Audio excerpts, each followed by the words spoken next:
is up, Internet? I will devote every waking moment of my life to destroying your family. My name is Matthew Kroll. And I'm Shahir Dowd, and I had a bad dream, and I just went to bed. I love the dichotomy of our quotes for this one. It went really well together. Mine was very powerful. Yours was about... Who's the fascist in this room? Okay, touche. And this is the only podcast about movies. This one we are doing, Shahir, what movie are we doing? These two very different quotes we did. From the same movie. Yes. The Childhood of Alita, directed by Brady Corbett. Okay. Which we're going to do with a special guest. And I'm going to look to my right. Oh my God, there he is. Hello. Are you feeling very awkward by this, like... Who could it be? Could it be a famous leader? It's someone very special. It is. Yeah. You've just gotten suddenly very red. For a white dude, it's quite noticeable. Well, it's getting warm in this room, and we've only been in here for 5 minutes. Introduce your friend, Shahir. This is Brendan McArthy, who is a writer, director, editor, podcast host, lover of ladies, Donald Trump supporter. Rabid. Famous dancer, singer of songs, tweeter of tweets, snapper of Snapchats. Won a couple seconds ago, in fact. I did. I just snapped both of us, or both of you, actually. Oh, really? Yeah. So you're on my Snapchat now. To all your followers? Yes. Okay. Humble Brendo. Find me. That's my Snap handle. Brendan also has his own podcast, which is recounting the entire series of The Sopranos. I've been listening to this because I am not the biggest fan of The Sopranos, but listening to your podcast has made me want to go back and rewatch them all. I would love to have you on to discuss some of these things that you're not, just to set you straight, basically. Can I do the last episode? We've gotten into an argument about the last episode. Interesting. I'm in the, after I finish a little bit more of my media debt, I'm in the market to go back. I'm currently rewatching Lost, which I feel like is almost the same time commitment. Yes, just about. Is your podcast formulated so like I could watch Ep 1 then listen to your Ep 1? Is that how it would correlate? Or yeah, I mean, but we at a certain point gave up on like not spoiling things. Of course. At a certain point, it was just kind of like we assume you've seen the whole series. I see. So, Got you. So it comes up in episode and what is the great title of this podcast? It is No Fucking Ziti. No Fucking Ziti. Yeah. Which episode did that come from? The first one. Was it the first one? Yeah. What happened that he said no fucking Ziti? Well, the mom decided not to come to Anthony Jr.'s birthday party, and then he said, "So what? No fucking Ziti now?" And then they all say, "Oh." Whoa. And then it just cuts to black. Every episode just cuts to black in the middle. Hey, that was their thing. They love that move. It's a trademark move. Yeah. We have a trademark move. Well, we're going to. I'd like to make it our trademark move. I wanted to sort of transition into telling you guys that we're going to do a live show. Oh my God! In Seattle, it'll be live when we're there. Let's call it. We're doing a panel at PAX called "Getting Good GUD at Video Game Movies," or making video game movies, I should say. Where me, Shahir, our friends Red and James Portnow are going to be basically discussing what Hollywood has done to take video games and try to convert them into movies after all this time that video games were trying to make themselves like movies. It's kind of been this weird bastardized sort of amalgamation. We're doing it on the 2nd of September. I believe it's 6 o'clock at the Sphinx Theater at the PAX, at the big old PAX show. It's going to be exciting. Brendan, are you a video gamer or? Not really. I'm definitely one of the people who like to watch people play video games, though. Do you watch Twitch at all? No, sometimes I have. I'm not, but I don't know. I'm scared if I got a system that I wouldn't get anything else in my life done ever. That's probably fair. Do you like, are there video game movies that you like? Like, are you a Lara Croft Tomb Raider? when I was a prepubescent boy or an adolescent boy, I was very much into Lara Croft. Yeah. Oh, really? Yeah. Like last year. Yeah. Brendan's very, very young. Yeah. It's very strange. We have to remember not to swear in the room. While Please don't. Yes. We'll get his parents are right outside the door. Yeah.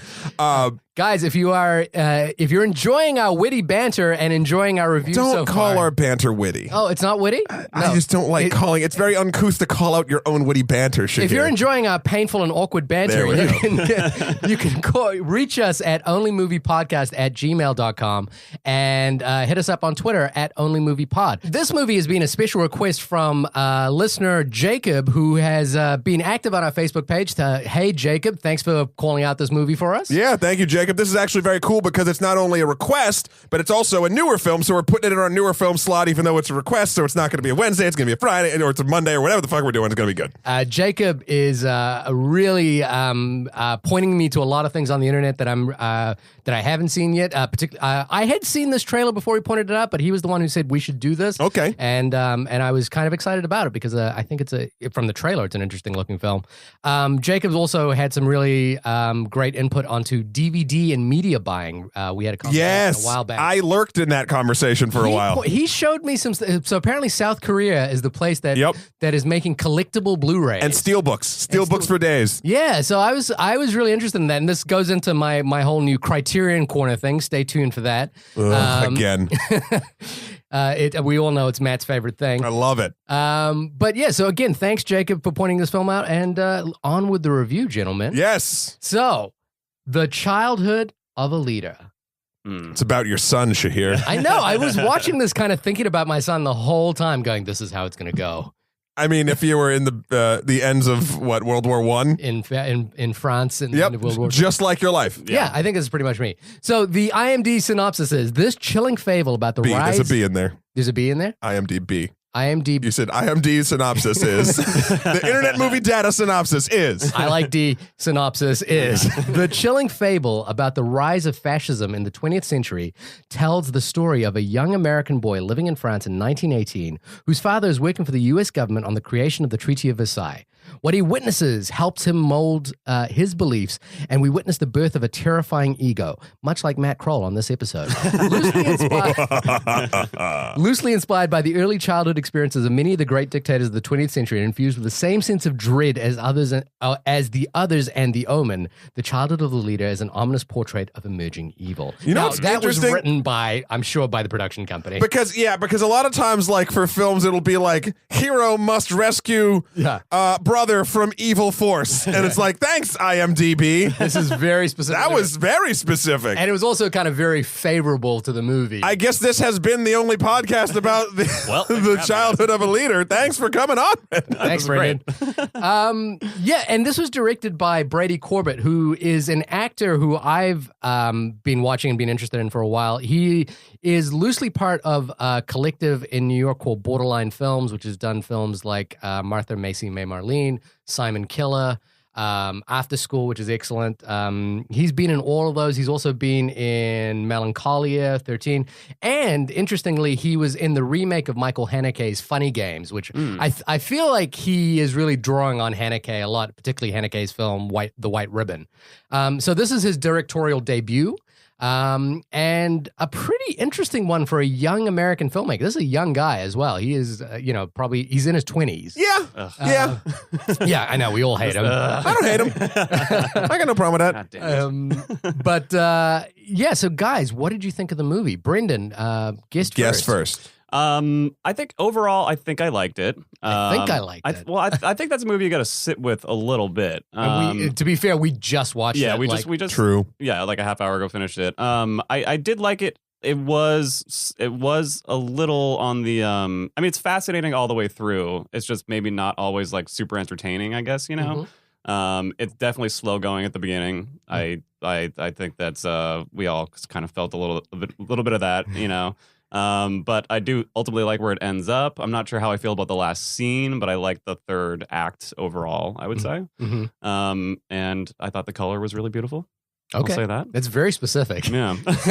Didn't like the movie, but look, the colors really spoke to me. I think I did like the movie. I did. There was a lot of it that I did like, but it was, it has a very oppressive feeling, I guess, which I'm sure they were going for to some extent, The score in particular, Mm-hmm. it opens with a pretty chilling score set to some historical footage. Right. Which I loved. But Matt, what do you think of the movie? I loved the opening. Oh, boy. I loved the opening a lot. I really like that. I also like frame rates of old film because they were still playing with exactly when they were recording this stuff, like what would work, and they couldn't capture it quick enough, so it does like basically like double time. Yeah, that's great. What was it, like 14? What was it back then? Do you guys know, cinephiles? I think it was 12 frames per second. 12 frames a second. Yeah. I thought people just moved like they were just like so much, way more energy back then. Stuttered along. No, I liked the credits. I actually did like those credits, though. Oh, I know. Well, here's the thing. I've got to get into that credit. So, from the moment we started watching this, I was very interested in the historical footage, and I was like, "Ooh, this is nice." And then actually, after we found out that it's not real, it's like based in real events, but it's not based around a real guy. Yeah. That was very interesting to me that they still got to use that stuff. I liked that a lot. But the way sort of the text came on the screen, so just to describe it, like a splotch of like credits would come on the screen, and then maybe with a 5 to 8 frame differential, the next one would basically superimpose over it, and they'd both be white lettering on top of each other for a second, like less than a second, and go away. Yeah. And when I saw that, I was like, "Ooh, neat." But then I had the idea in my head, and it did kind of play off. I was like, "Oh, this is going to be one of those movies that really likes itself a lot." And which is fine. And I feel like I was right. I really dug the cinematography for the most part. I thought you're absolutely hit it the nail on the head about the sort of feeling, one of you said about being repressed. Repressive. And all the internal framing was super cool. Yeah, like, especially in the beginning, and then I either got used to it or they started doing it less, but like there was some really cool shots in the way they framed it with stuff in the foreground. Yeah. I dug the sets, the costumes, the music was really good. The thing that got me and that fought me from being really engaged with this movie.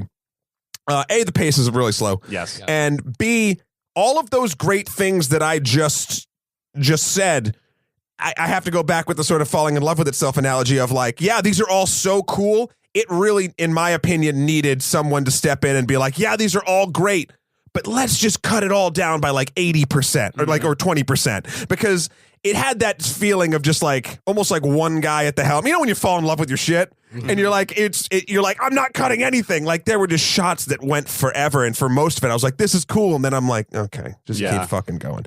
And the story was good. I didn't particularly like the way it was told, especially in the first half, but we can get into that. Shahir?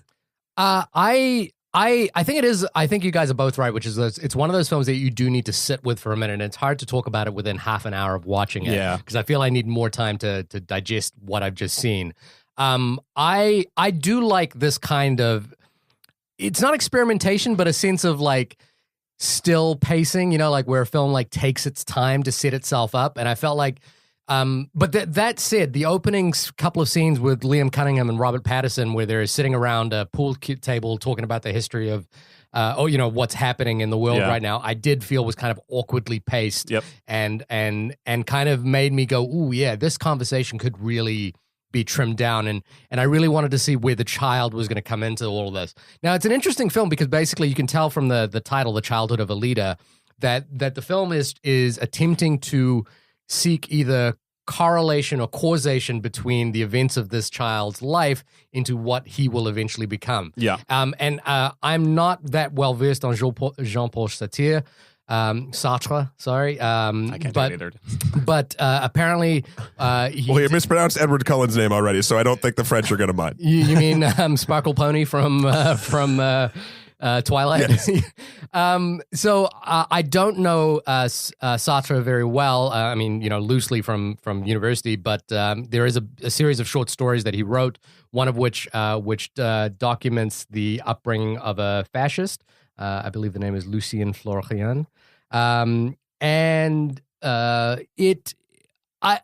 certain that the film paints the most convincing portrait of causation between what the events of this child's life and eventually the fascist that he will become.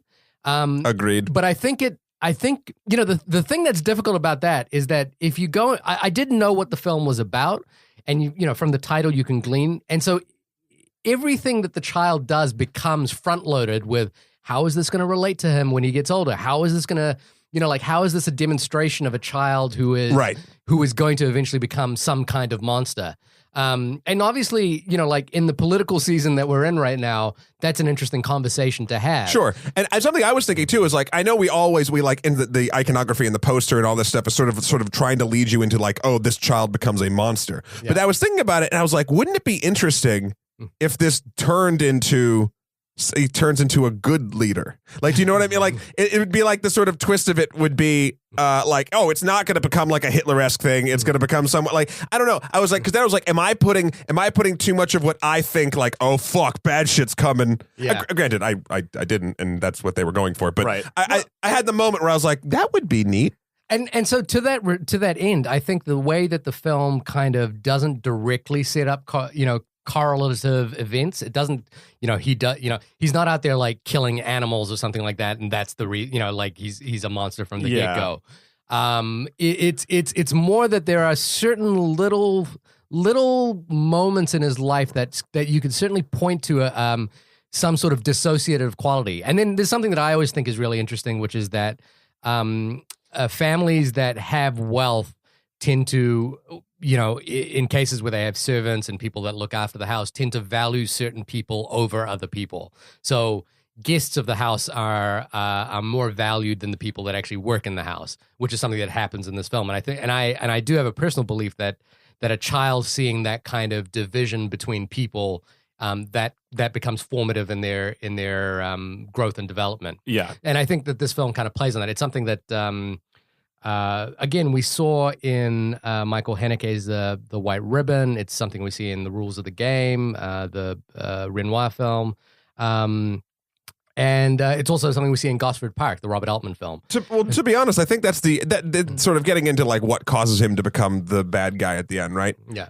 That difference that you just described is really, to me, I don't know if maybe I'm even saying too much about my childhood. That's the only real like thing I could see sort of affecting him in such an adverse way that makes him become this giant like a totalitarian leader person that happens at the end. Because like, I mean, let's step through here and please disagree with me because I would love to be turned on this. The kid, first of all, I just got to put this out there. I didn't particularly like the kid who played the little kid, the leader, the Prescott, I guess it was his name, right? Yeah. He had one look.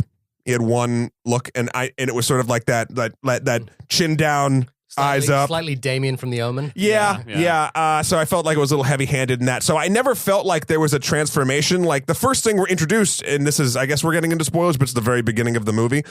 He's in a play at church, and afterward he runs outside behind a wall and throws rocks at the parishioners as they're leaving. Mm-hmm.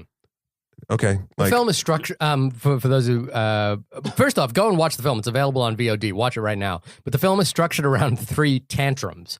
Like the first, the second, and the third tantrum. Right. And they're really interestingly done. With funny subtitles. And this first tantrum is the throwing of the rocks at the parishioners. So like little kids, I did stupid shit when I was little. Like there was a thing back at home, and like there would be we'd like throw rocks off this cliff, not like aiming at anything in particular, but like there was a highway right there. There was a bunch of like being dicks. Yeah, and like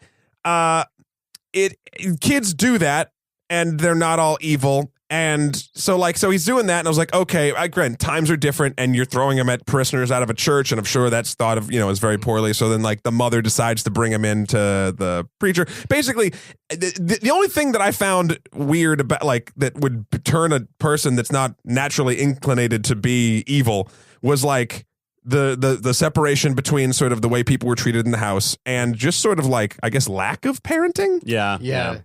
But, like, I don't know, like, I know people, again, I came from a town up in New Hampshire where I was one of the, we weren't poor by any means of the imagination, but we were in a very affluent town and we were not close to affluent. So it's like I went to a lot of places that had a maid or something like that. And a lot of people that had more relationships with the help than they did with their parents. Right. Yeah. But again, I think the they're not evil. That's what I was getting at. But I think the film is going out of its way to not create direct causation. Like it's not going this, therefore this. You know what I mean? Like I think it's trying to point to subtleties in this child's upbringing that would lead him to this. Now, of course, the film, kind of like the famous bone throwing up in the air and becoming the spacecraft in 2001, makes a big jump in time. So that jump is designed, the big gap in time is designed to give you this equals this kind of, like. Oh, you're talking at the very end. Yeah, exactly. So obviously, inherently, we as an audience are trying to figure out what are the things that make this child become this leader. Right. Yeah, I was thinking the whole time. I was like you guys, just thinking like, oh, what's the event that's going to happen here that's going to like officially just put it all over the edge. But I don't know if it's there. I think they kind of explore like every avenue. Like, you know, there's can I jump around like just all over the movie or Yeah, sure. Chronology broken. Because there's like, you know, the mom just very easily dismisses the workers and kind of just like writes them off, almost like a dictator might. Like, you know, either throw some, you know, someone in jail or even like just execute them, I guess. Like it was almost like, you know. Well, a worker who's worked in the house, Mona, for she's worked 17 years. 17 years. That was the quote I did. When she gets fired, that was the quote that I said in the beginning about spending her entire life to destroy her family. Yeah. So the mom like just has that in her, the kind of cold, distant, you know, I don't know, managerial or whatever aspect to her. And then they kind of explore the dad, maybe. Played by Liam Cunningham, Davos. Yes. From Game of So Thrones. Davos. Yes. Love seeing him getting work. Yeah, with all his fingers in this. Yeah. And 2 accents. Yeah. Yes, exactly. So they kind of explore him just not being around, and then when he is, like, there's one scene where he sort of gets physical. Yeah. So yeah. Yeah, not the fun way that Shahir. I knew he'd sing that song. Let's get this. Not like that. So yeah, I don't know. There is that weird anticipation the whole time where you're waiting for something, and I think the way the mother is portrayed as well. She's the actor is Berenice Bejo, who she was in a film that I called one of my favorite films last year, but it wasn't officially on our top 10. The film The Past by Asghar Farhadi. She was in The Artist too, right? I'm not too sure. I haven't seen The Artist just yet. It's one of those films like I should watch that movie at some point, but I have not seen it yet. She is. Oh, good for you. I see The Past and too, A right Knight's there. Tale. Ooh, who's she in A Knight's Tale? Christina. The late great Heath Ledger. Oh, I love that movie. So the coldness is with which the mother treats the help, and I think there's this film deals with interesting psychology, like mirrored psychology. There's this thing where the mother looks a lot like the young French teacher, but an older version of her. The film kind of hints at some subtle jealousy. Mm-hmm. Like even there's a conversation where the mother talks to the French teacher as she dismisses her as well, and talks about how if you want to live a life that's going to be great, and do the things that you want to do, don't get married and don't have children. Right. So I think the film is really going with such a heavy title. And with the intertitles themselves are also a little heavy-handed. The first one is The First Tantrum, a sign of things to come. Yeah. I chuckled at every subtitle. And I know they weren't meant to be, but I was like... they are heavy-handed titles, but I think the film itself, the narrative itself, goes out of its way to try and find subtle cues. The third one was like Enter the Dragon. What was it? Something the Dragon? It's a dragon. It's a dragon. That's a dragon. I don't know. And I was thinking to myself, if there's not a fucking dragon, like a legit dragon, I'm going to be pissed off. You think Davos? So Davos is calling, bringing Khaleesi over. Yeah. No. I just think. But the other side of this is that the subtle cues can be frustrating as a narrative experience. It is I did certainly in the first act feel like, whoa, this is really... Yeah, this could be cut down and this could be trimmed down. Then again, part of me does, I like seeing a young filmmaker, and this is his first film. Like, this is not the kind of first film that you see from a 27-year-old who's like, who acts in Hollywood movies right now. No, but at the same time, what was there was a taste of things to come, or what was it? A taste of things. A taste of things to come. Well, no shit. It's the first. You're labeling your chapters like the first tantrum 1 or the first tantrum. It's like, oh, so there's going to be more. There's going to be chapters. Cool, I got it. And then it's like a taste of things to come. I mean, I think there's a certain. I felt like there was a certain irony in the way that those titles were played out. And again, because this actor has worked with Lars von Trier and Michael Haneke, I feel like he's drawing on the way that those two filmmakers in particular are renowned structuralists when it comes to film. They split their films up into chapters. They know. I love chapters. I'm not shitting on chapters. No, but they're playful with that idea as well. I mean, you can look at the early films of Lars von Trier. This didn't feel playful, like though. Zentropa, which uses chapters. Right. This didn't feel playful. Even like Tarantino turns his chapters sort of playful. Like this felt like, all right, here we go. Chapter 1, good. Oh. And for the cheap seats, it's really about this. And you're like, oh. But that's what I'm saying is I don't think the chapter headings gave away what actually happened in that sequence. Yeah. No, they don't give it away, but look, they're called tantrums. You know, it's a bad thing that's going to happen, right? Yeah. So you don't need another obscure reference to what's going to, I get it. Like, let's get to, I don't know. It rubbed me kind of wrong. Yeah, I felt when we were watching it that you were like, oh, part of me, and there's a certain dread in my head at the end of this film, which I was like, I know we're gonna need like a real conclusion here, or Matt's gonna go all lobster on me again. That's true. I know, and I will say, yay conclusion. Mm-hmm. There is a conclusion, and I want to talk about that sort of at the conclusion of the episode. Do I think they nailed it? No, but there is a conclusion. So no lobstering. There will be no lobstering. There'll be no lobster bake here. If anyone's interested, go back and listen to our episode on the lobster, where you can hear Matt and I yell at each other for a good 20 minutes. Like we almost pretty much stood up in the room and started throwing things at each other. Yeah. Ooh, I'm gonna start that tonight. You want to go, bro? Yeah.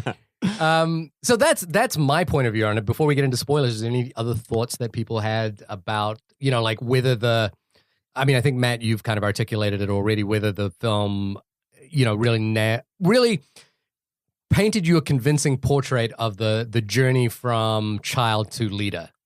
I don't think it did. I think it was interesting. Mm-hmm. I think it's an excellent attempt at it. Yeah. I think something, and hopefully throughout the conversation that we're going to have, maybe we can pinpoint what it is that I feel like it's missing. Because I can't, that's how, okay, I feel like I've been shitting on it. That's how kind of good it is I feel like the fault, this is a weird thing. I don't think I've ever said this on the show. I feel like the fault for me not liking it is in me almost, and not quite the filmmaker. Yeah, I know which what you mean, is a strange sentence to say. Yeah. And then you could do snake eating its own tail. Well, like, of course, if the film failed you, it's not you failing the film. You're witnessing a thing. I don't know. It's a weird line. So that's, I don't know. I wouldn't hold it against yourself. I agree. I sort of felt the same way. I was like, maybe I am missing something here, but I don't think it's us. Okay. When we talk specifically about the end too, like there's something I'll talk about there. Where I like really hit home that it's shot well, it looks cool, but like there's quite literally like physical distance in this one scene at the end that was like almost too much for me to take. I was like, it just like there's a huge distance in the movie. Yeah, I agree. I do think like, and so what I like is that this is a young filmmaker trying something very. I like that it's an attempt. Yeah. And I do think that, on the other end of the spectrum is Michael Haneke, whose films Cachet, Hidden, and The White Ribbon, I think really do explore this same subject with a degree of precision that isn't quite in this film, but they're two different filmmakers as well. Yeah. But again, I don't see too many movies like this, especially from a 27-year-old dude. Yeah, I mean, he'll learn that skill of learning what to cut, and the whole like kill your darlings thing. I feel like just takes time. But I also kind of think that like again, this is the film he wanted to make, and I feel, and I'm kind of like, kudos to you. Yeah. Like do you? And I think I mean, the difference is, we can give him props all day. Are you going to watch it again? I might. I mean, a normal person is a normal person going to watch it again? I'm not. Even, and that's the thing, even with me feeling like maybe I failed and the film had a thing, it didn't grab, it's not like one of those things where I'm like, well, if I watch it again, I'll get it. Yeah. Like that maybe that's what it is. It didn't grab me enough to want to understand what I was missing. Right. Even if it was my fault that I was missing it. I got to give props out to Robert Pattinson as well. Just not that he's super amazing in this film. Pattinson, whatever. You but the fucking fact that tell Edward his name correctly. Post Twilight, he has just gone out of his way to do really interesting, like, Look, really the dude's out an of actor. The dude's a good actor, and it sucks so hard that he was nailed into that garbage. I mean, obviously you do it to yourself, but like, but we all know who he is because of that. It's interesting to me as well, because I think Brady Corbett himself could have played this role. They're in the same age range, and they kind of feel like similar-ish actors. Yeah. What has Brady been in? You said I missed it. Sorry. So Martha Macy Marmalene. Oh, those. Yeah. Sorry. And I feel as an actor, he could have done this role. So the second I saw that Edward Cullen was in this flick, I was, when it was such a minor part, like throughout, I was like, I knew there was going to be something major with him, or maybe I was like, oh, maybe he's the lead. Like, because I was like, why is he taking this role? Why is he doing it? If you want, check out The Rover as well, where he has like a minor side role, and he's kind of amazing in it. Yeah, he's a great actor. Even and I didn't see this, but I heard good things about him in it, like that Water for Elephants movie. Yeah, and also the David Cronenberg film Cosmopolis. Yeah, like he's a good actor. Like, I like him, and he's using his power for good. You know, like he's going out and finding filmmakers who want to make interesting films. He's not just like riding off the back of Twilight and like doing more franchise movies. Yeah, that's really cool. Brendan, did you have any other thoughts before we move into spoilers? I think we've moved get into into specifics. Yeah. I feel like I need to talk about like specific scenes and stuff. But yeah. All right. So for those who haven't watched the movie, pause now, watch the movie, and join us We'll in see about 4 hours. an hour. in about 4 hours. Yeah. And after you've exhausted a ton of jump-esque scares with music cues, Return. Welcome back. welcome back. The mood of this thing too. Yeah. Mhm. Felt very horror to me. Yeah, There's a lot of horror cues, which isn't bad. I feel like it's appropriate. That score is so good. The score, It is good. but again, I have to say it's that chin down, eyes up, like little kid Omen nonsense. Anyway, sorry, we talked about It that. felt like it could be in the same universe as The Witch. Yeah, I was thinking about that the whole time. yeah, it did. So let's see. I'm gonna butcher everyone's names, so I'm just gonna keep calling them names I know. So Davos Shahir, and this is Brendan. I hate you. That was a good joke, though. He does bad jokes. That was a good joke. See, and Matt tries to like pull me down by No. So we have to congratulate him when he does well. Okay, all right. So positive reinforcement. Yes. If you want, you can just say hashtag dad jokes. That usually helps. Okay. yeah, Okay. but no, but that was good. That was really good. Am I here to like help you guys work something out? Is that? We that is in the waiver you signed. So if you don't help us during the show, you have to stay after. This isn't the I only signed that podcast under- about movies. This is the only podcast about the psychological difference between Matt and I. Yeah. There's 15 podcasts about that. No. So Davos, what's his role in the government? He's an American that's working with the He's working with the Secretary of State Lansing, I believe. right. Yeah. So I think he is assisting in the drafting of the Treaty of Versailles. Yeah. But what happens through the mid-course of this film is that I believe it's Woodrow Wilson, who was the president at the time, starts disregarding their advice. So the talks for the Treaty of Versailles ends up being in the House, which I think is kind of key to. No, here's the thing. What is the child's name? Does It's anyone? Prescott. Prescott. Prescott. We only reveal that at the very end of the film. And Yeah. the parents are just listed as the mother and the father. Yep. And Yeah. so So the discussions about the Treaty of Versailles end up taking place in the House. yeah.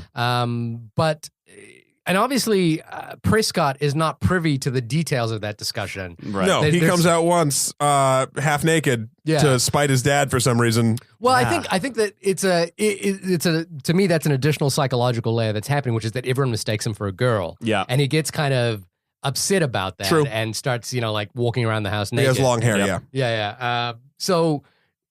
But there's a couple of things that so to me that very first tantrum, the first tantrum, Throwing rocks. throwing rocks. The key thing there is the way in which Prescott swallows his pride to make these apologies, but then rushes home and throws up because he's seemingly so disgusted with having to do it. Yeah. And he's disgusted again by the fact to me the trigger that happens there is that again someone calls him a girl, and so he rushes home upset and throws up. Maybe we're looking at this wrong too, in the sense of like, yeah, obviously nature and nurture and all that stuff, but maybe it was just nature mostly all along and no one dealt with it in a way to sort of curb it, because even something I thought was very sort of like dictatory, or like it was a sort of a small moment when the mother makes him go to the priest and apologize, and they're having the conversation in the church, or the father there. Yeah.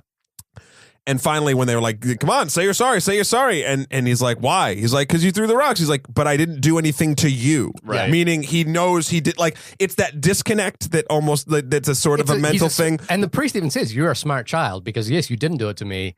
Let's go. Perhaps we should have you at the parishioners. Right. And that's what caused him to have to say all the things to, so it's like a little, and I didn't take it as like a battle of wills. It's like legitimately in his head, he's like, why am I apologizing to this guy? I didn't throw rocks at this guy. Yeah. Yeah.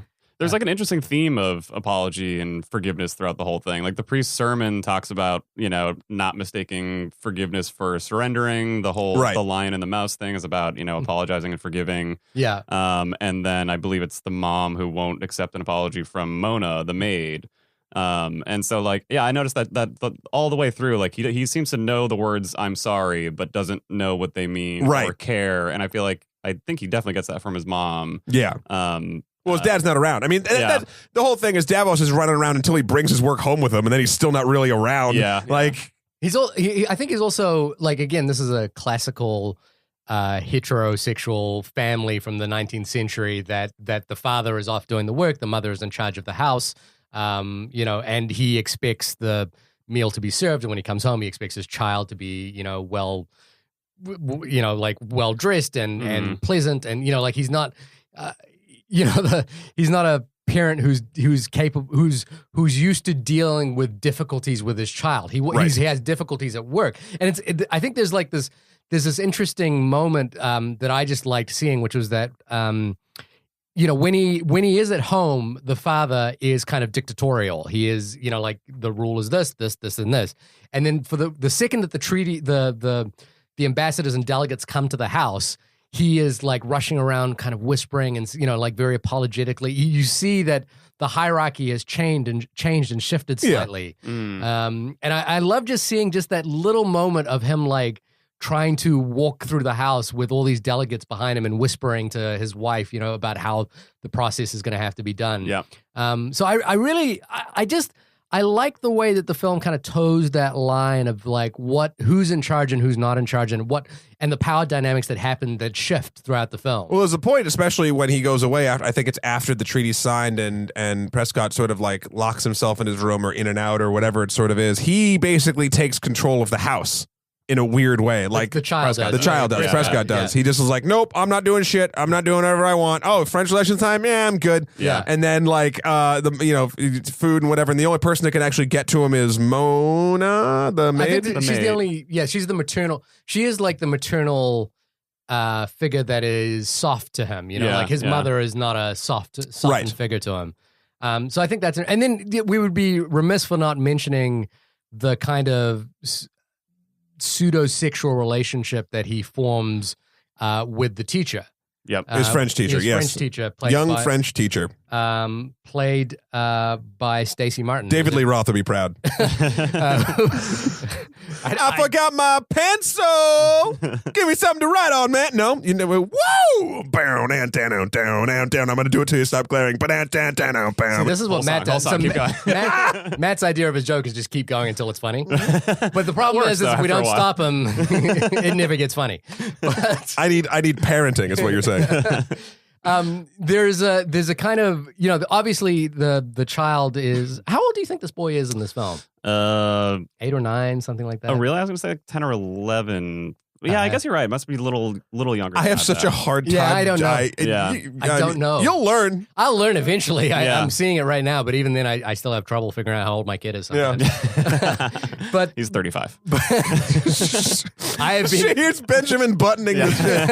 I've been at this podcast for too long. I got to go home. Yeah. But there's a kind of amazing shot in the film where we see the young French teacher's nipples through her clothes, and it's kind of like the shot's kind of amazing. I think it is. I mean, it's kind of cool. Pretty good. No, because in the wide shot we're not looking at like there's no hint of like. Oh, I saw it right away. I did too. I don't know what you're talking about. You guys were like honed in. Yeah, I was like, yep, right there. Yeah. But even the I just like to point out where nipples are. You're like Seth Rogen in Mr. Skin, where he like points out where you can see nipples. And Knocked Up? Knocked Up, yeah. I knew exactly where it was. Yeah. But it was kind of amazing just the way the light kind of, because what you were getting there was the impression that this is exactly at exactly what the kid is focusing in on. Sure. Yeah. But the problem with that scene, too, and I said this as we were walking back afterward, as we were getting coffee, as Shahir sips his delicious non-branded beverage, it's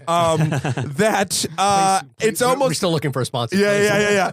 That, like, it was like a long shot of the sunlight coming through, and it was a beautiful shot, and it was a nice nipple, and hooray. But, like, it went on too long, and I said in the walk back that it would have felt gratuitous if every shot didn't feel gratuitous, and it kind of just like was like, oh, another long shot. This one just has a nipple in it. Yeah. Like, again, I get it, and it was good. You're right, Shahir. It like punched in and it honed in, and like it had the effect for me in my lizard brain where like I stopped listening to her because you were showing me a nipple for fucking 5 hours on screen. Yeah. There's another moment of just anticipation. He later grabs her breast very quickly after. Next in the different like scene. A couple scenes later. Yeah. I thought he was going to do it right then, though. You know, I mean, like it did go on for so long, and I was like, oh, something weird is going to happen. Like now the movie's finally going to start like popping up. And she tells him to apologize, and he doesn't. Oh, he does. He does kind of at the end, but he doesn't mean it. But again, he it's the doesn't same kind of apology, and it's also post him walking in on his father having a moment with that teacher, which intimates that there might have been something inappropriate with the French teacher. Possibly, and it's kind of parallel. You know, it's kind of hinted at as well with the fact that the teacher looks like the mother, but a younger version of her. Yeah. I feel like she wouldn't do it just from the little we see of her in the movie, but who knows? I don't know. I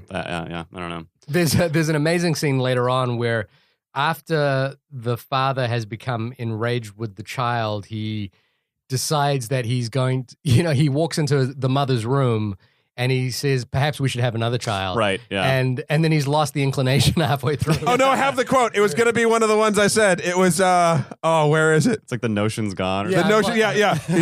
He's like literally like borderline rape. And then he's like, I'm leaving. I've lost the notion. And you're like, thanks, Sir Davos. Yeah. But that goes back to what you were saying, though. Like, he just kind of looks at her as like a child rearing machine. Right. Where it's kind of like, I want another child. Like, let's do this. She's like, no. I don't understand why he wants another child. Unless I didn't get the motivation for that either. Like, oh, this one, you know what I was thinking? At first, I was like, oh, because this one's so fucking crazy. Like, he wants a different one. But he says a daughter, which I thought was maybe, I don't know, time-wise, but like, wouldn't he want, I thought he wanted a replacement for his son. So I figured he'd want another son. But this time he's like, we could have a daughter and like, da-da-da-da. Yeah. And I was like, oh, okay, well, he's a forward-thinking kind of asshole. I don't know. I did. It just sort of, I don't know. Yeah, I'm not sure what happens right before that with the son. Is that like around the time of the naked tantrum? Or it is around the time. It's after, because he leaves again once everyone's leaving. So I thought the same thing, though. I was like, oh, he clearly is just like wants to try again. Like, let's get it right this time. Yeah. Which is basically why every parent has a second child. Right, yeah. But yeah, and then so the first tantrum is him having to apologize for the rocks. The second tantrum, I thought the tantrum was the rocks. It was the rocks, but I wonder if like the throwing. I thought it was the throwing up because I think the tantrums ends the chapters. Like I mean it could be the tantrum in effect. I don't know. Yeah. But to me, the throwing up was kind of the key thing there, which is that he apologizes but hates the apology. Sure. Right. Then the second tantrum is in the house where. He's again called a girl, and he does this interesting thing, which is that the young boy holds himself up in a room and locks himself in there, and then studies French on his own, right? And eventually becomes manages to recite the story of the Lion and the Mouse on his own without the teacher's help. Well, I thought he did that. So we're kind of combining two things here. So the first thing, the tantrum, it was kind of a multi-part tantrum. He goes down, he's naked or has his robe open to be like, I'm a boy, haha. And then the father chases him into the room, then he decides to sort of lock himself up there. French teacher comes for his lesson. He's like, no, come back in 3 days. And that was after he touched her boob and she made him apologize even though he didn't care. Right. So I thought in my brain, when he did, basically he taught himself French and he spoke it to the teacher and the mother, and he's like, I don't need you anymore. Exactly. So he basically got her fired for making him apologize to her in a weird sort of way. Yeah, I agree. And I feel like that's actually the only like kind of true apology he gives in that whole movie. Like, I think he's for one trying to fire her, and then also to like get back in good graces with his mom. Like, oh wait, which apology do you think is the true apology? When he learns French, I mean, in a weird twisted way, like when he learns the French story and is able to recite it perfectly, like that was kind of like an offering to his mom. Like, we can both get rid of this woman. Oh, I didn't see it as that. I thought he was being vindictive to the teacher. But from that point on, that's when the mom's like, let's get you some food and some new clothes. And then suddenly they're like kind of best friends again. But until they're not. They're only best friends for like 3 seconds because she keeps locking herself in there. And then when the maid disobeys her. Oh, I thought it was, I'm thinking I have the order backwards then, because I thought they got rid of the maid first and then got rid of her. Yeah, I think that's how it happened. Did it? And then Sir Davos comes back with the fury of wrath in his eye, and ends up giving the boy a lashing that he won't soon forget, but ends up breaking his arm. That scene was incredible as well, because I was just like, just the mechanics of how that scene played out with the father ascending the stairwell, like giving this speech at the door, like breaking the door down, dragging the kid, and then you see the kid being slapped, and then you feel the break in the arm happening. I was like, ooh. The only bad part about that was how he broke the door down. Does no one know how to break a door down? I see it all the time in movies. It's this fucking shoulder check garbage. You don't. Well, but now remember, this was 19th century. They might not have seen, Assault on Precinct 13. Was Die Hard out yet? I don't know, but like you should know how to break down a door. That's what I'm saying.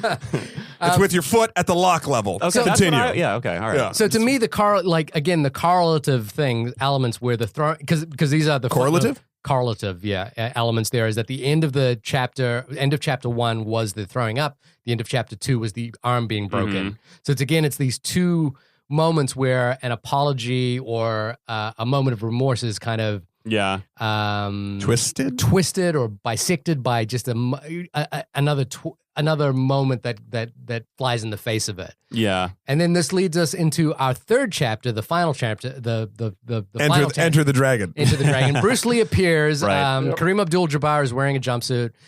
Shit goes crazy in the house, and quite a time jump. It was just insane. Yeah, it was 1980s. Musical number was nice. Yeah, I know. And this is where the Treaty of Versailles has been signed now. And party time. It's party time in this one. Finally. Can I talk about? I feel like I'm going on too many tangents, but when I saw party time, I was like, "Fuck!" Early 1900s parties are creepy as shit. I know. Like, so drab. And I was like, "Is everyone like Sleep No More?" Yeah. Like, is everyone like, this is this weird, like, oh, we have the fucking crank phonograph, and like that's the source of noise. Yeah. And you're just like, okay. Like, the white masks were a strange touch too. Those are all. Well, we did see like the like some pointed black mask in the middle of the film, which I don't understand that. That was bizarre. Was that the Stations of the Cross they were doing? Yeah, I think so. Well, we do see them with Ash Wednesday kind of crosses. Yep. on their Right. heads. But that was a little bit before party time. Anyway, sorry. I just thought the party was weird. And it just got me thinking about time period and parties and like, you see like stylized parties from those periods and that's what you think they were. But this felt very accurate. This was like, okay, fancy dinner servants and one echoey, creepy song playing on repeat in the background. It is creepy as shit. Like there's something romantic about living in like a European village like that in that time period. But on the other hand, it's like, that's fucking creepy as shit. And I'm really glad I'm where I am right now. Yes. Yeah.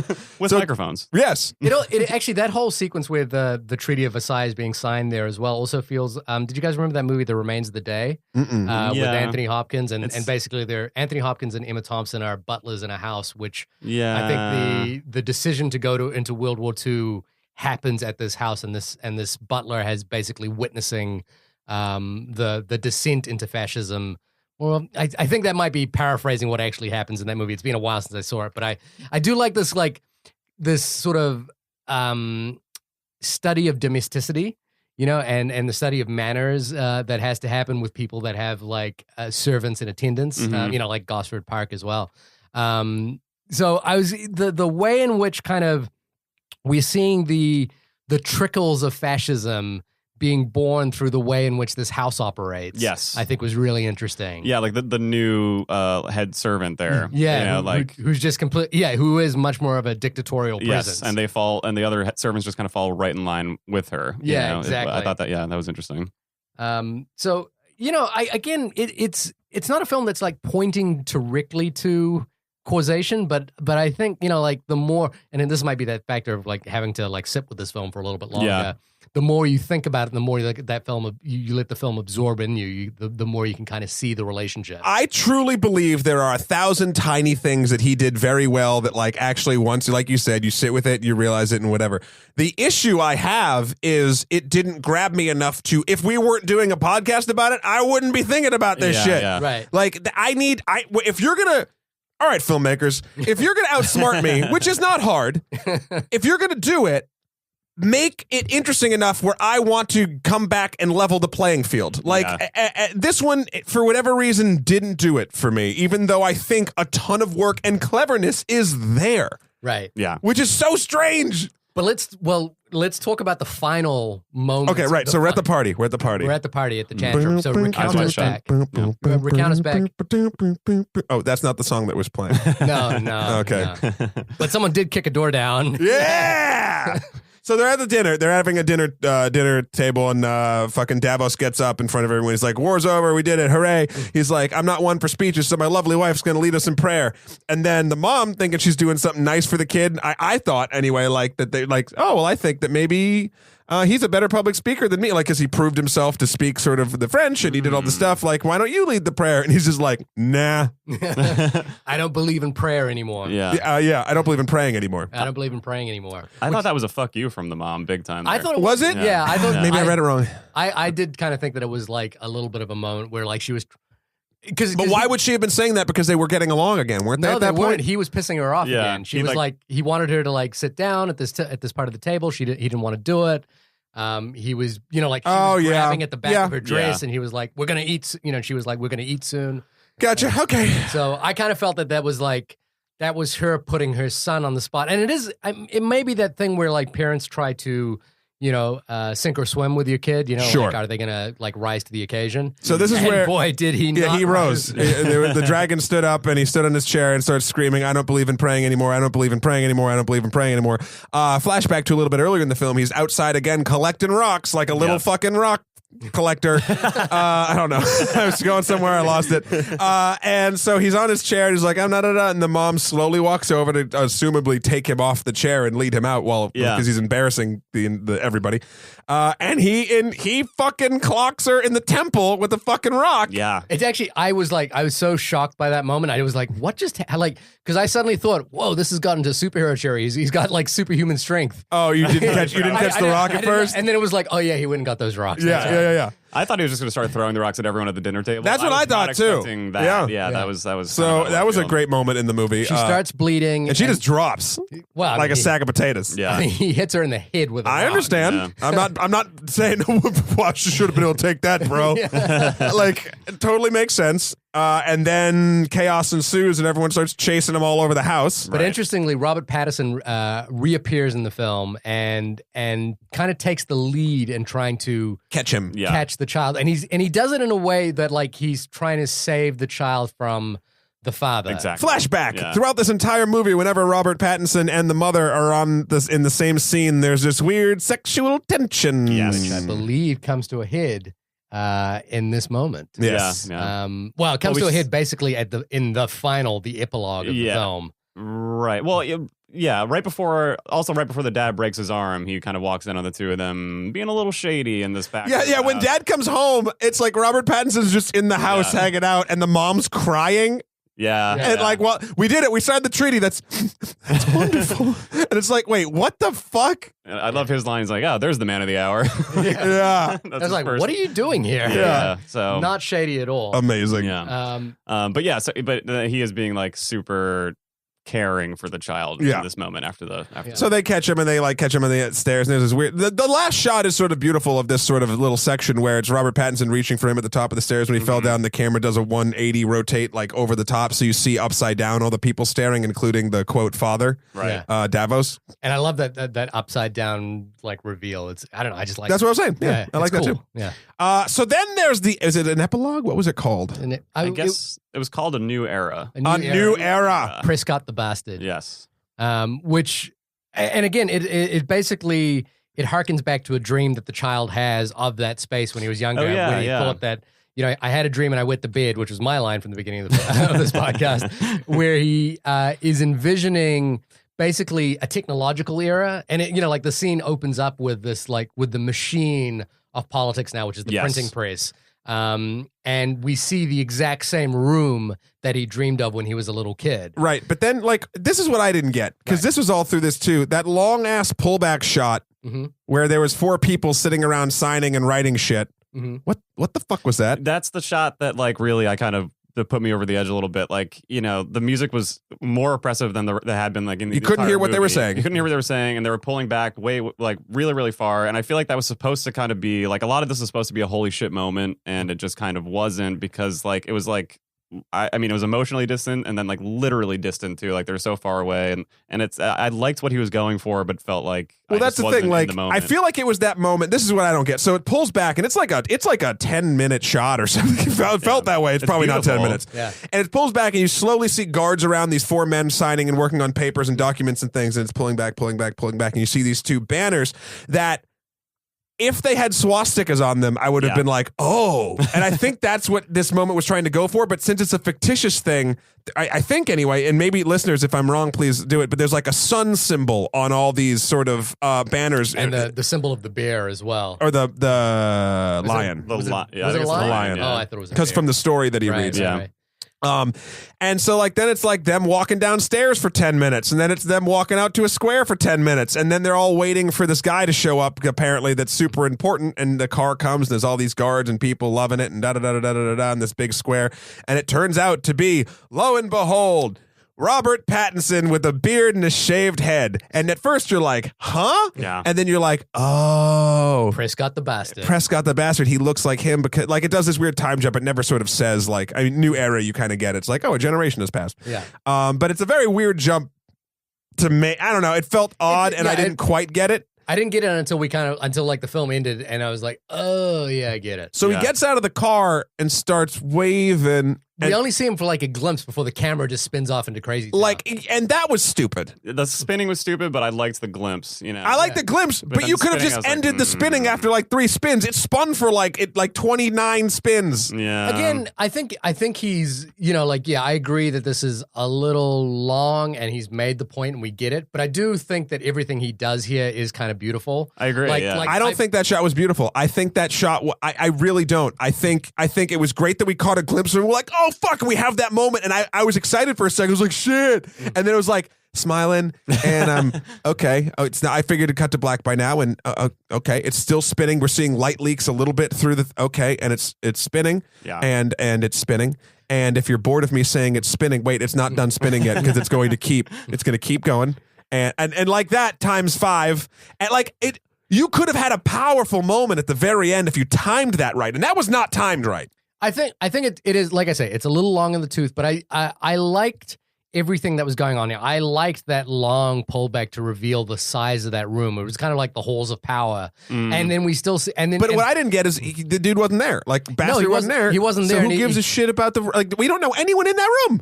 Yeah. But we're seeing basically what I like here is the distinction between the halls of power and the people, and we see that again. Like this repeated motif of walking up the stairs, sure, there's a long distance between a person and the person that they're dealing with. I'll take the long stair shot. I'll take that one. But the rest of these shots that go on too long, because you're right, you just made a point of why the long stairs are the long stairs. Even if it's boring, it's to prove a point. But even that shot also, I think there are a bunch of interesting things that happen there, which is that this document gets passed through these 4 different people, and they get signed, and then we still see and then a secretary comes in and like does a thing, and will that be all dynamic great? And of like people who are serving other people. Sure, but there's a power dynamic of 4 people that we have never met before in this entire movie. I mean, again, it's symbolic rather than literal to the narrative. Like I think we're seeing. It just didn't matter. I like it. Again, I agree. It's a little long. That could have started. That whole epilogue could have started with the cars pulling up and just having people wait for a dude getting out of a car. Like, yeah. I did like that it took its time. Like what I do like about this film, that it takes its time to make its point. Now, that can be trying and it can be testing. And my thing here as a filmmaker is every moment revealing something new to you. Mm-hmm. And there's a point at which there are many points in this film where I feel like, no, that moment isn't revealing something new to me. It's just I've got the point now. Let's move on. Right. But I'm not the filmmaker in this case, so that's a decision that filmmaker made. But I do like that the amount of time it takes, the reflection and the memory. It also, like the idea of a power hierarchy that's still evident there. The other film that it reminded me of is Salo, 120 Days of Sodom by Pier Paolo Pasolini. The idea of these fascists that retreat to this house and basically force a bunch of young people to engage in into more and more dehumanizing sexual encounters. It's a very, now that I've said that film, don't watch it. Do not watch it. It is one of the most difficult films I've ever watched. But Shear's got a dark side. Yeah. But Well, it's in the Criterion Collection, which, I've talked about. But it is a very difficult film, and it is about that power dynamic that happens between master and slave, so to speak. Sure. And I think that's all very interesting. Yes, I completely agree that the time at which this film takes to get to that point without revealing new information is something that a filmmaker like Michael Haneke doesn't do. Every moment in Haneke's The White Ribbon reveals a new piece of information, even in the long, tracking shots that he does. So, final thought time, Shahir. Should people see this movie? Yeah, I think they should. Obviously this will speak to a certain kind of film goer, perhaps Jacob, who has pointed to a lot of really interesting films. I think probably knew very well when he pointed to this film that I might like it and you might not. It's a trap. It was a trap. But I do think that just dissuading from Jacob's what Jacob may have been trying to set up is that I agree with your points that it is long in the tooth. It is it could do with another editor. It makes its point very clearly and sometimes a little less subtly than I would have hoped for. But I fundamentally, I am very interested in this film, and I'm very interested in seeing what this filmmaker makes next. Okay. Brendan, you want to go now or you want to go last? I'm way too scared to go last, so I'll go now. Okay.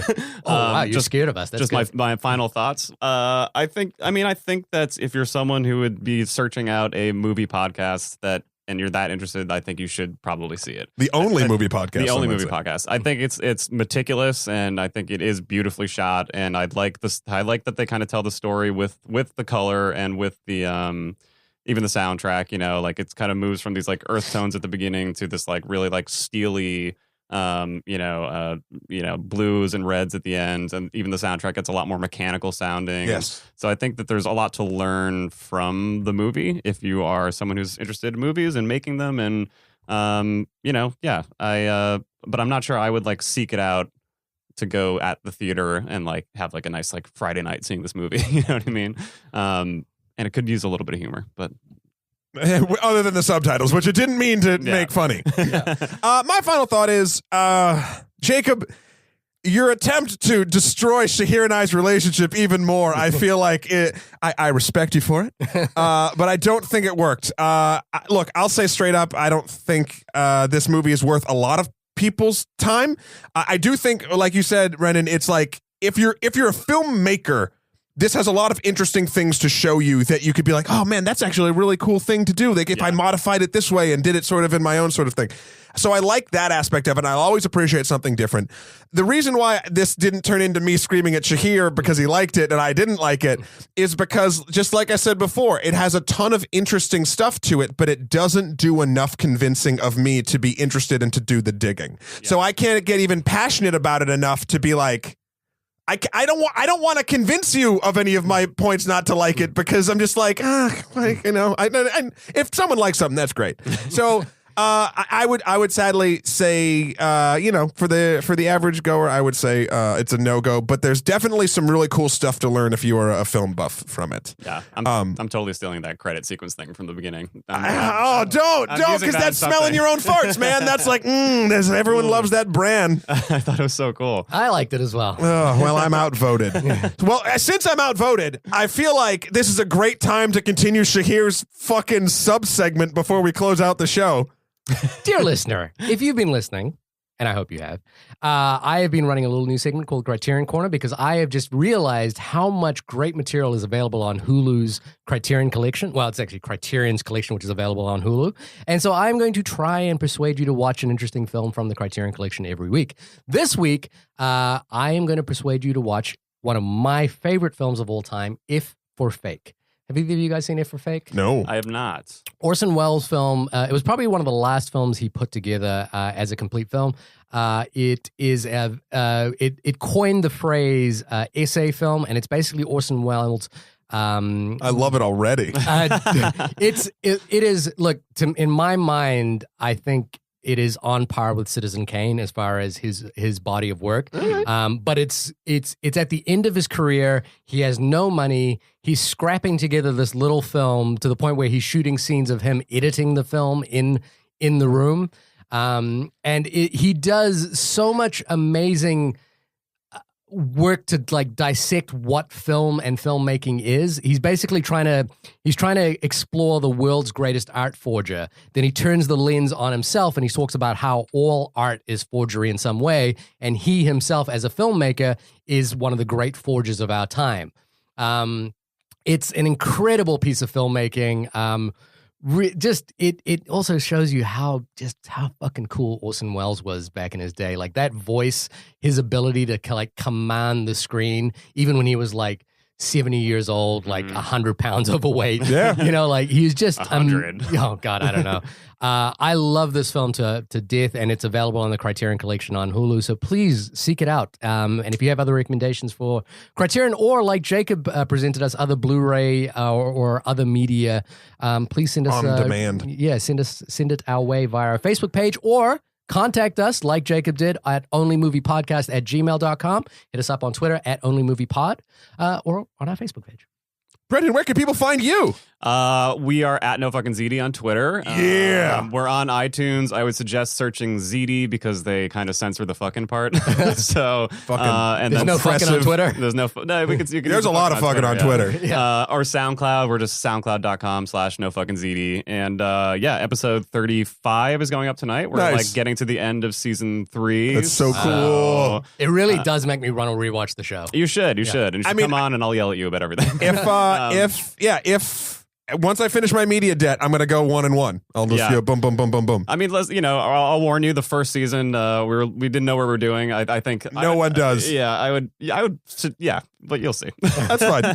Brendan also wrote a film with me called La Loteria, which you can find online or on my website at www.shahirdaud.com. Brendan was one of the writers on that project. Yes. Do you have like your own? People get in touch with you directly? I'm on Twitter as well, just Brendan McArthy. I somehow really lucked out and got on Twitter early, and I have that, so you can find. You're not even the real. Fun fact: I'm not verified, but our first episode was Mad Max Fury Road, and the writer of Mad Max Fury Road was Brendan McArthy. I got a lot of tweets and so congratulating me. That's awesome. Like, dude, we love the movie, and I was like, yeah, fuck yeah, sure. I also get confused with Brandon McCarthy, the baseball pitcher, and like celebrities will follow me for an hour and then unfollow me when they realize that I'm that not is great. So I'm very generic and very white. You should put that in your description. Celebrities follow me for an hour. Anyway, you can find me at Matthew Kroll, MatthewKrol.com. You can also follow me on Instagram at Skeletor, 4PREZ, or Emperor MSK on the Twitter sphere. And you can check us all out with at the PAX. Sorry, that's right. The PAX, we're going to a beautiful, wonderful gaming convention by the Penny Arcade guys. We will be September 2nd at the Sphinx Theater at 6 o'clock. We'll be talking all your Mortal Kombats, all your Lara Crofts, all your World of Warcrafts. And a couple all other your Super Mario things. Brothers. Basically, getting good GUD at making video game movies. We're going to see if we can fix Hollywood, people. But until then, this has been the only podcast about the childhood of a leader. Hooray! I love it when I feel truthful in saying those things. It seems like you struggled with the title for a second there. I was trying to think, because even when I was looking it up today, I was like, Children of Men. I like that movie. No. So I just wanted to make sure I got it right. But guys, thank you so much for listening. Brendan, thank you so much for coming on. Thanks for having me. Vote for Trump. Yeah, but it's amazing we got through this film about the childhood of a fascist and we didn't talk about there we go. That's it. We're out. Bye, guys. Bye.